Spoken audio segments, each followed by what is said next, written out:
शैलेंद्र सिंह वो पुलिस अधिकारी हैं जिन्हें मुख्तार अंसारी की वजह से अपनी नौकरी छोड़नी पड़ी थी और नौकरी उस वक्त के सबसे बड़े राजनीतिक दबाव में छोड़नी पड़ी थी। अब मुख्तार अंसारी की मौत बांदा जेल में हो चुकी है और हमारे साथ शैलेंद्र सिंह हैं। शैलेंद्र जी, स्वागत है। आपने तो वो दौर भी देखा और कल जो वाकया हुआ उसे भी देखा, क्या कहेंगे आप?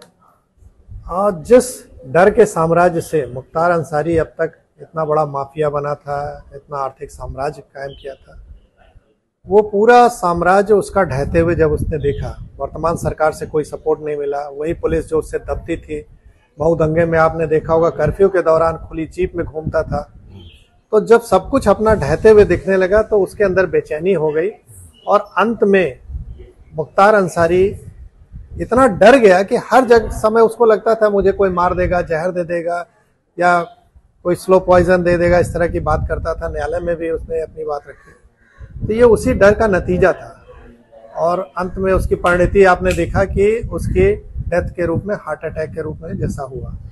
तो जो किया था वही फल उसके सामने आया है। नहीं तो आपको क्या लगता है कि ये नेचुरल डेथ है, बिल्कुल एक नेचुरल डेथ है, या जो आरोप लगाता रहा, कुछ दिन पहले उसने स्लो पॉइजन देने की बात कही, आपको लगता है इस तरह की कोई चीज?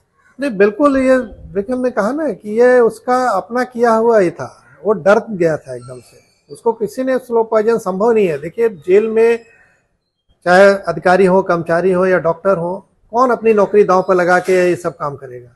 क्योंकि उसको तो एक 30 साल का अपना परिवार है, उसको लेके चलना है, एक अच्छी नौकरी है। तो कोई भी ऐसा अधिकारी नहीं होता है या कर्मचारी होता है कि जो अपनी नौकरी दांव पर लगा दे। आज के समय में नौकरी मिलना मुश्किल है, तो ऐसे समय में कौन होगा कि जो दांव पे लगा देगा किसी के लिए भी? सरकारें आती जाती रहती हैं। कितना डर गया था वो?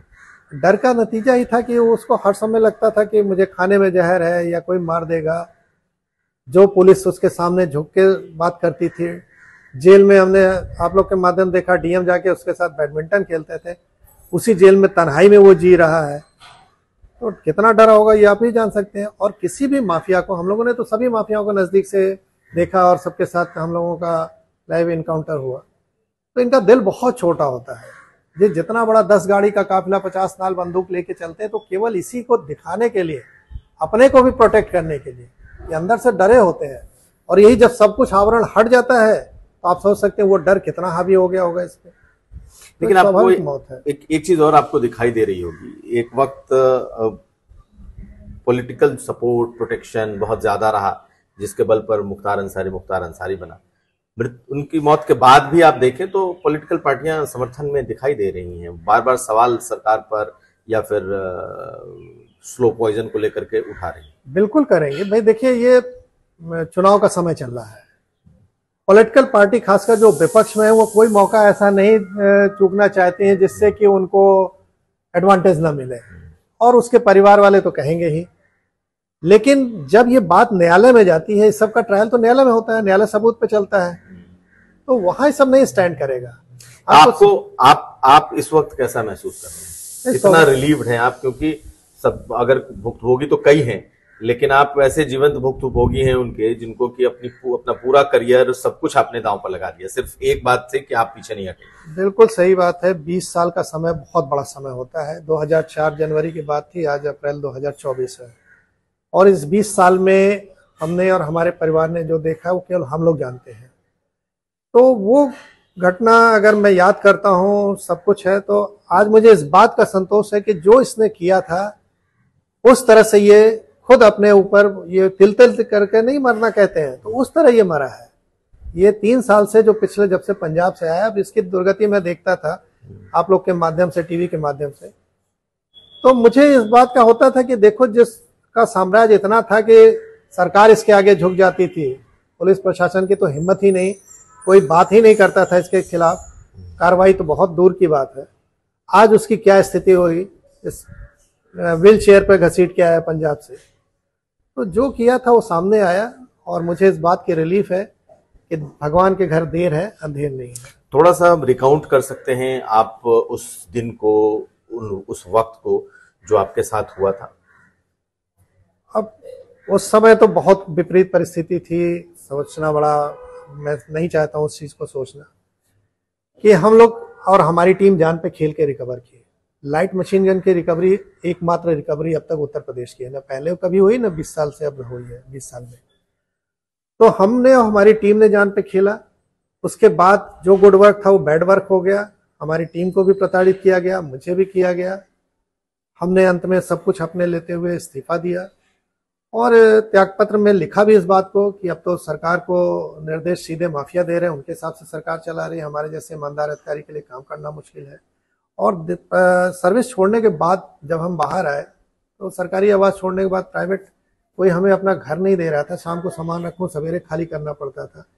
आजीविका के लिए कहीं कोई प्राइवेट कंपनी में जाऊं, कुछ करना चाहूं तो कोई जॉब नहीं मिलता था, क्योंकि आप भी जानते हैं कि घर लेना हो, गाड़ी लेना हो तो बिना लोन के नहीं मिलता है, और लोन आपको बिना पे स्लिप के नहीं मिलेगी। तो मेरे लिए बहुत विकट परिस्थिति थी। वो सब दौर बीत चुका है, उस पर ज्यादा अब नहीं कहना है। लेकिन इस बात का संतोष है कि भगवान देश से ही हुआ, लेकिन न्याय हुआ। लेकिन एक सवाल और उठता है कि उस वक्त के किसी अधिकारी ने, उस वक्त के किसी नेता ने, मंत्री ने, मुख्यमंत्री ने आपको कोई सपोर्ट नहीं किया, आपके खिलाफ ही बने रहे? नहीं, देखिए, अधिकारी जो सपोर्ट करना भी चाहे, स्टैंड लेना भी चाहे, तो आपको याद होगा बनारस के रेंज के डीआईजी, जोन के आईजी और तत्कालीन एसएसपी एसटीएफ जो राजकुमार विश्वकर्मा जी भी मुख्य सूचना आयुक्त बने हैं, इन लोगों का रातों रात ट्रांसफर किया गया और हमारी पूरी यूनिट को क्लोज करके बनारस से लखनऊ बुला लिया गया।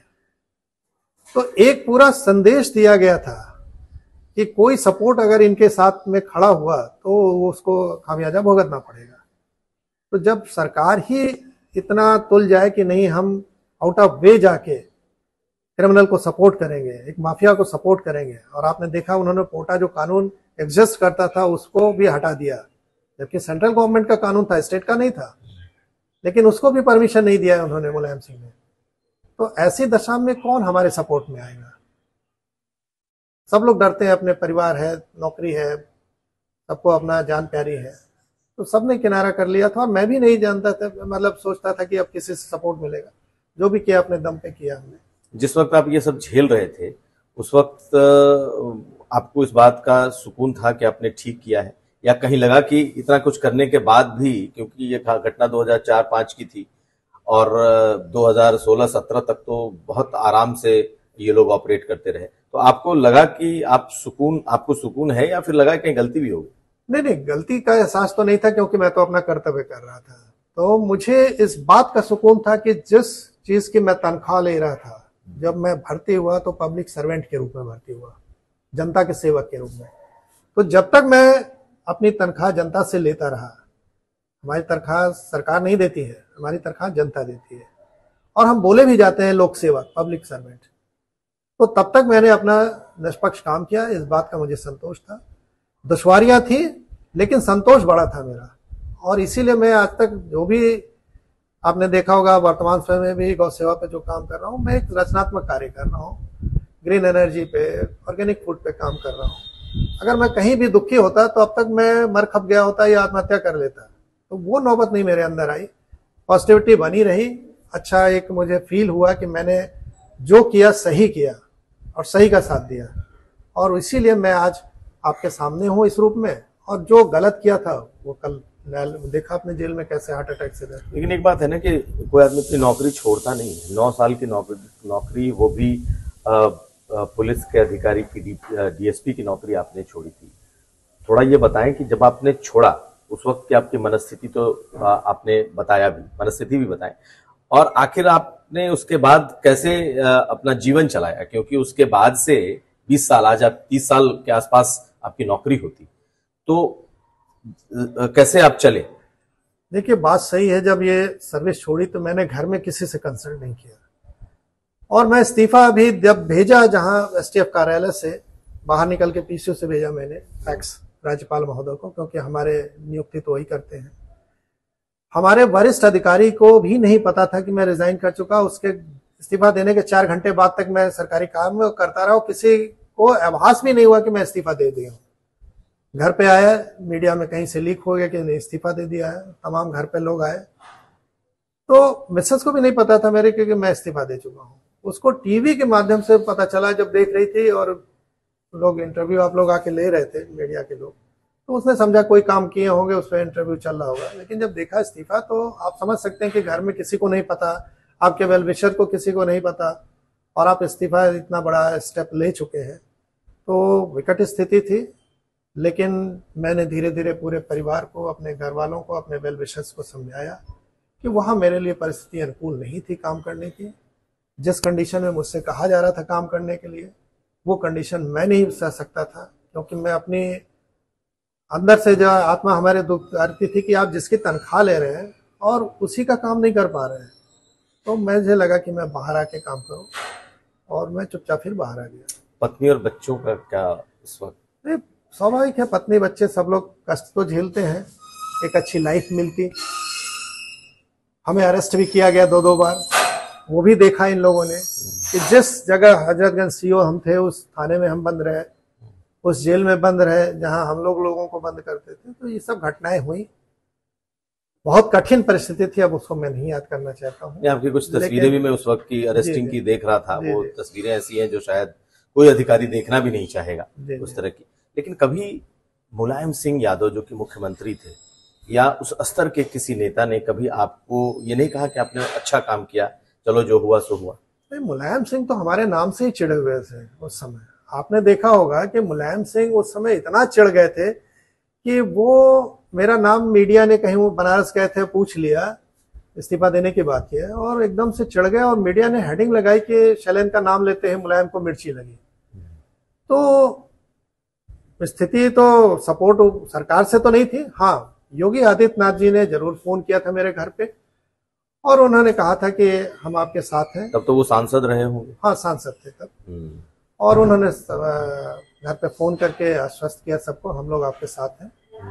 और मुझे इस बात की खुशी भी है, और मैं पुनः उनका आपके माध्यम से धन्यवाद देना चाहूंगा कि जब उनकी सरकार बनी, वो 2 केस जो मेरे इन लोगों ने लगाए थे वो वापस ले लिए, और 3 साल पहले फाइनली सभी क्लोज हो गए। अब आखिरी सवाल ये है कि कल जब आपने ये खबर सुनी तो उस एक पल में आपको कैसा लगा? नहीं, एक विश्वास तो नहीं था इतनी जल्दी कि ये सब हो जाएगा। नाटक चल रहा था उसका कि हाँ ये स्लो पॉइजन दिया जा रहा है, ये दिया जा रहा है। तो मेरे दिमाग में था कि यहाँ से ट्रांसफर के लिए एक अपना बना रहा है ग्राउंड, कि हमको उत्तर प्रदेश की जेल से बाहर कर दिया जाए दूसरे स्टेट में। जब कल हार्ट अटैक से डेथ हुई तो यहाँ ये भी बात आता था कि ये डर गया है, इतना तो समझ में आता था उसके चेहरा हाव भाव देख के कि अब ये डरा हुआ है। और कल हार्ट अटैक आई तो पहला दिमाग में यह है कि देखो, जिस डर का साम्राज्य से तुमने राज किया, वो डर आज तुमको ले लिया। यही दिमाग में आया। और भगवान के घर देर है अंधेर नहीं है, जो कर्म आपने किया है उसका फल आपको मिलना ही मिलना है। एक और आखिरी सवाल ये कि अब जबकि ये सब चीजें बिल्कुल खत्म हो चुकी हैं, आप इसके आगे क्या ये देखते हैं कि अब उत्तर प्रदेश में जितने भी माफिया या जितने भी डॉन हैं, उनके उभरने का वक्त अब खत्म हो गया, और आपको लगता है कि ये स्थिति बनी रहेगी? क्योंकि आज के समय में जिस तरीके से, चाहे एनकाउंटर में मारे गए हों, जेल के भीतर मारे गए हों, जेल जाते, अस्पताल जाते मारे गए हों, या हार्ट अटैक से मौत हुई है, अब ऐसे माफियाओं का क्या अंजाम, हश्र या हालात आप देख रहे हैं? हाँ, बहुत अंतर आया है। अब पॉलिटिकल पार्टीज भी पहले जितना धड़ल्ले से इनको टिकट दे देती थी, अब 10 बार सोचती हैं कि हमारी इमेज न खराब हो। मीडिया के माध्यम से, सोशल मीडिया के माध्यम से बात रातों रात लोगों तक पहुंच रही है। तो ऐसी कंडीशन में लगाम तो पहले से ही लगना शुरू हो गया, लेकिन ये जो कल की बात है, इसके बाद से हर कोई ये सोचेगा एक बार कि भाई हम किसके लिए इतना सब कुछ करेंगे। सैकड़ों हजारों करोड़ का एम्पायर बनाया और वो देखते देखते आपके सामने ही खत्म हो गया। तो अब हर लोग ये सोचेंगे कि ये उदाहरण हमारे सामने है और इस पे जाने से कोई बहुत फायदा नहीं है। आप ऐसी ताकतों को सिर उठाते नहीं देखते? अब मुश्किल है, बहुत मुश्किल है। जनता भी अवेयर हो रही है।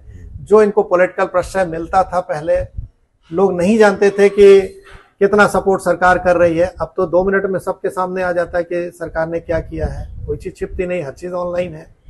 तो ऐसी दशा में सरकार भी सचेत हो गई है, पॉलिटिकल पार्टीज भी सचेत हो रही हैं।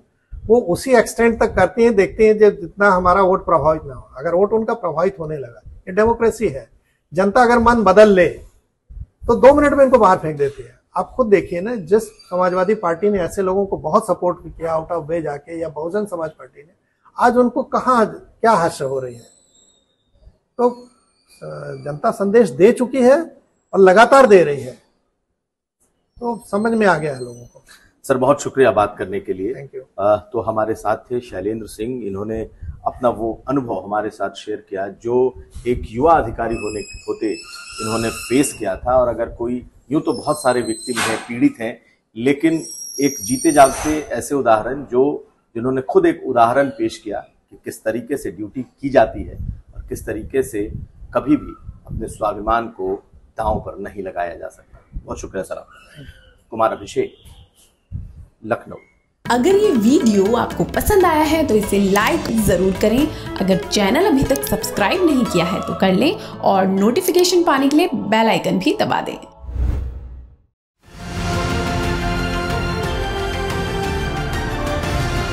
किसान तक खाना है तो उगाना है, किसान तक खाना है तो उगाना है, किसान तक खाना है तो उगाना है, किसान तक खाना है तो उगाना है, किसान तक खाना है तो उगाना है, किसान तक खाना है तो उगाना है।